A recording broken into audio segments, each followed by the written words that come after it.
রাঙাবালিতে দাখিল পরীক্ষায় অনিয়ম, ১৪ শিক্ষার্থী সাসপেন্ড, ৫ শিক্ষককে জরিমানা। রাঙাবালি থেকে প্রিন্স মাহমুদের পাঠানো প্রতিবেদনে বিস্তারিত। আপনি কি প্রবাসে গিয়ে স্বাবলম্বী হতে চান? পূর্বে বুকিংকৃত বিমানের টিকিট পরিবর্তন করতে চান, অথবা ট্যুরিস্ট ভিসার মাধ্যমে এই সুন্দর পৃথিবী ঘুরে দেখার স্বপ্ন দেখছেন?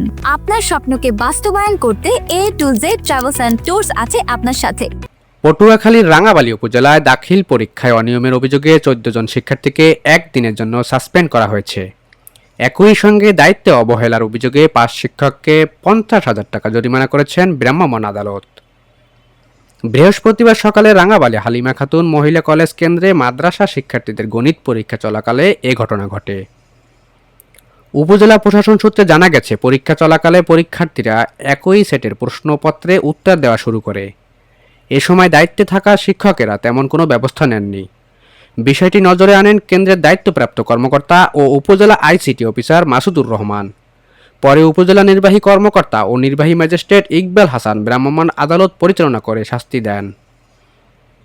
শাস্তিপ্রাপ্ত ৫ শিক্ষক হলেন রাঙাবালি নেছারিয়া দাখিল মাদ্রাসার আব্দুল কুদ্দুস, কাসিয়া বুনিয়া আসমাত আলী দাখিল মাদ্রাসার সোহেল রানা ও জাকির হোসেন, পশ্চিম গাব বুনিয়া দাখিল মাদ্রাসার মোহাম্মদ মাহমুদুল হাসান ও মোহাম্মদ সোহাগ। প্রতিজনকে ১০,০০০ টাকা করে মোট ৫০,০০০ টাকা জরিমানা করা হয়। রাঙাবালি উপজেলা নির্বাহী কর্মকর্তা ইকবাল হাসান জানান, অনিয়মের অভিযোগে ১৪ জন শিক্ষার্থীকে একদিনের জন্য সাসপেন্ড ও দায়িত্বে অবহেলার অভিযোগে ৫ শিক্ষককে ৫০,০০০ টাকা জরিমানা করা হয়েছে। পরীক্ষার সুষ্ঠু পরিবেশ বজায় রাখতে প্রতিটি কেন্দ্রেই নজরদারি বাড়ানো হবে।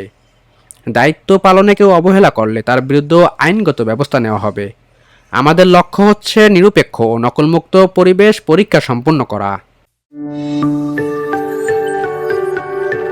২৬ টেলিভিশন, মাতৃভূমির বন্ধনে।